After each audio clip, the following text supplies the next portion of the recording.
Reshaping India's political map. So today we are going to do the short answer questions. However, the chapter has been already covered and the video is there in the channel also. So the chapter has been covered in part 1 and part 2 since the chapter is very long.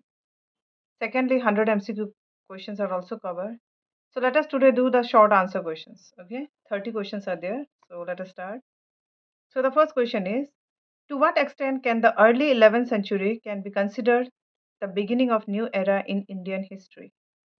The early 11th century in India marked the beginning of a new era characterized by several important political, cultural, and religious changes, particularly involving the rise of powerful regional kingdoms and the invasion from Central Asia. Right? Next. Why did Turkish or Afghan rulers invade India? So, Turkish or Afghan rulers invaded India mainly to plunder its wealth, especially from rich temples and cities. They also wanted to expand their political power and control trade routes. Some rulers, like Mahmud of Ghazni, used religious reasons to justify their attack. The lack of unity among Indian kingdoms made this invasion easier. What were the main dynasties of the Delhi Sultanate? So, the five main dynasties were Mamluk, Khilji dynasty, Tughlaq dynasty, Said dynasty, and Lodi dynasty. Next, what led to the fall of the Delhi Sultanate?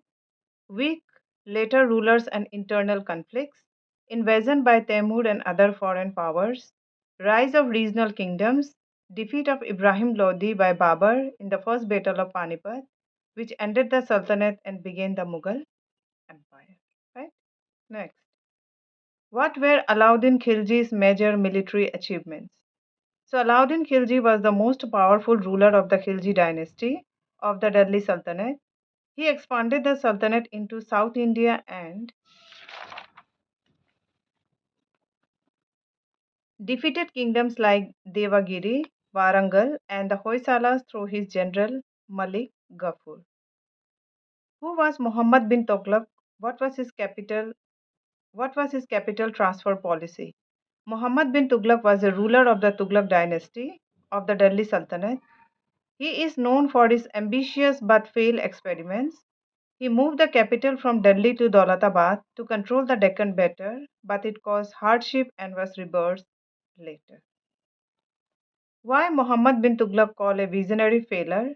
Because he had modern ideas like token currency and administrative reform, but he failed in execution due to lack of planning and public support. What is jizya? Jizya was a tax imposed on non Muslims, especially Hindus, living under Muslim rule in India. It was a form of religious tax that allowed non Muslims to practice their religion and receive protection from the state in return. Now, what was the impact of Tamil invasion in India? Tamil invasion at the end of 14th century caused widespread destruction in Delhi with mass killing, loot, and chaos. It weakened the Delhi Sultanate, especially the Tughlaq dynasty, leading to political instability. Many regional kingdoms became independent and the Sultanate never fully recovered. The invasion also paved the way for the rise of the Mughal as Babur, a descendant of Timur, later founded the Mughal Empire. Okay, so this is the answer. Next question. Who resisted the Delhi Sultanate expansion? Several regional kingdoms and rulers resisted the expansion of the Delhi Sultanate, including Eastern Ganga dynasty in Odisha, Hoysala dynasty in Karnataka,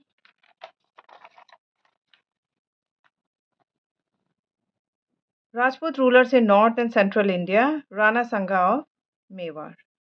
Why was the Sultanate unable to fully conquer southern India? The Delhi Sultanate was unable to fully conquer southern India due to strong resistance from powerful kingdoms like Hoysala's kingdom, Eastern Ganga kingdom, geographical challenges such as long distances, difficult terrain, limited resources, and difficulty in maintaining control over far off territories, and local alliances and well organized regional armies that resisted northern invasion. Next, why did the Delhi Sultanate face rebellion from the Bahmani Sultanate? The Bahmania Sultanate rebelled because the Delhi Sultanate control over the Deccan was weak. Its governors were harsh, and local leaders like Hassan Gangu wanted independence. This led to the formation of the Bahmania Sultanate in the mid 14th century. How did Rana Sanga resist the Delhi Sultanate? Rana Sanga led a strong Rajput confederacy against the Delhi Sultanate and later the Mughals. He challenged Delhi authority in North India. He fought Babur, that is the founder of Mughal Empire, at the Battle of Khanwa. Though he lost, he remained a symbol of Rajput resistance. When the Delhi Sultanate grew politically more unstable, which new power emerged in the south. When the Delhi Sultanate became politically unstable in the 14th century, the Vijayanagar Empire emerged as a new power in South India around 1336 CE. Who were Deccan Sultanate? The Deccan Sultanate were the kingdoms that emerged in the Deccan region of South India after the decline of Bahmania Sultanate in the early 16th century. They were Bijapur, Golconda, Ahmednagar, Bidar, Berar. These sultanates often fight among themselves and with the Vijayanagar Empire. Who was Krishna Dev Raya and what were his achievements? So Krishna Dev Raya was the greatest ruler of the Vijayanagar Empire. He expanded the empire through military victories, promoted art and literature, supported agriculture and trade, and built many temples in Hampi. How Babur defeated Ibrahim Lodi? Babur defeated Ibrahim Lodi in the first battle of Panipat in 1526. He used superior military tactics, especially modern artillery, guns, and cannon, which were new to Indian warfare. Babur's disciplined army and innovative tactics led to his decisive victory, and the Mughal Empire was established in India. Now, who was Humayun? Why did he struggle to hold the empire after Babur's death? Humayun was the son of Babur and the second Mughal emperor of India. He struggled to hold the empire after Babur's death because the empire was still weak and not fully established. Powerful enemies like Sher Shah Suri challenged him. As a result, Humayun lost the empire and regained it shortly before his death. How was Akbar's administrative policy? Akbar's administrative policy was strong, organized, and inclusive. He made several reforms to strengthen the Mughal Empire. Centralized administration, Mansabdari system, religious tolerance, efficient revenue system, and local administration helped him to maintain and control a vast empire.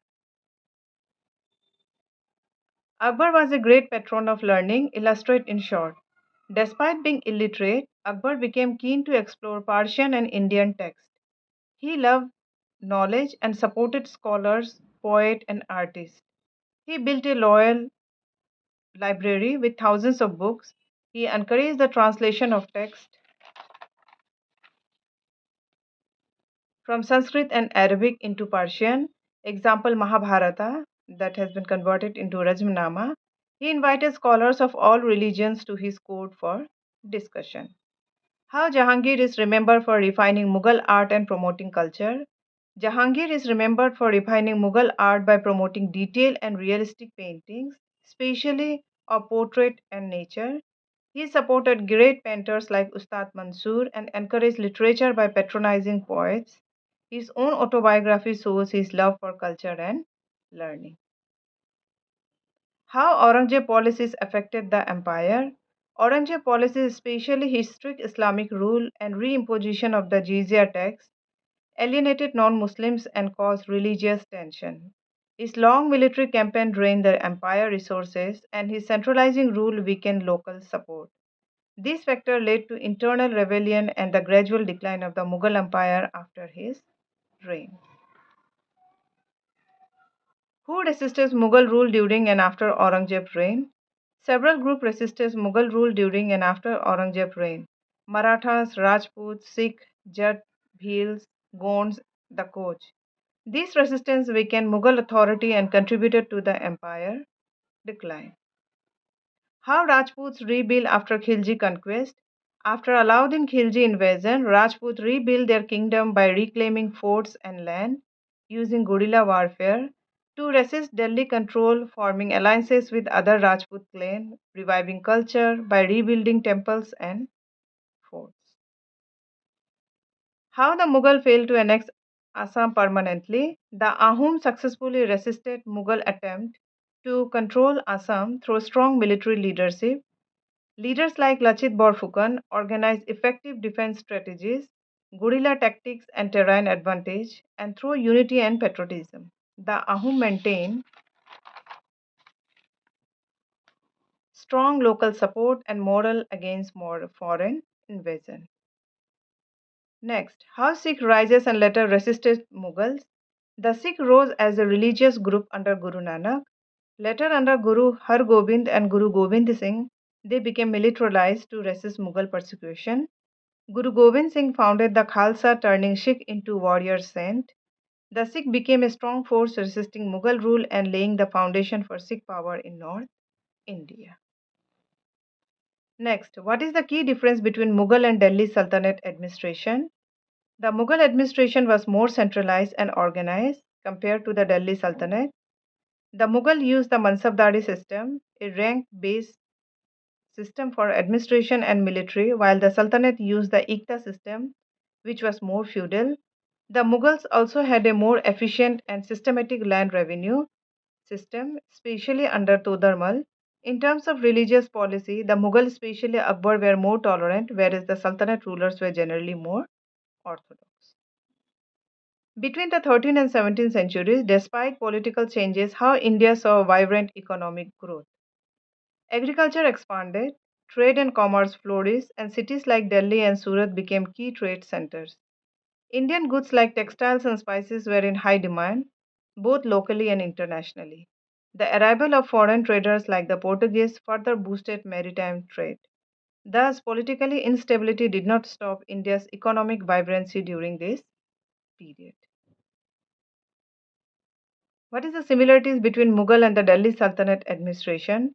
Both the Mughal and the Delhi Sultanate used centralized administration, appointed provincial governor, maintained strong armies, and rely on land revenue system. They also use diplomacy and alliance with local rulers to strengthen their control. And the last question is how Sikhism promoted value like equality and relevant in contemporary society. So Sikhism promote value like equality, honesty and justice which are highly relevant in contemporary society. It opposes discrimination based on caste, gender or religion and encourages selfless service and community welfare. This principle supports social harmony, human rights, and ethical living in today's world. Okay, so these are the 30 question answers for the topic reshaping India's political map. However, the chapter is too long, and this question answer, short answer question, has been framed as per the paragraph wise, as per the topic wise. So I hope this is going to help you. So this much for this video. Thank you for watching until the end.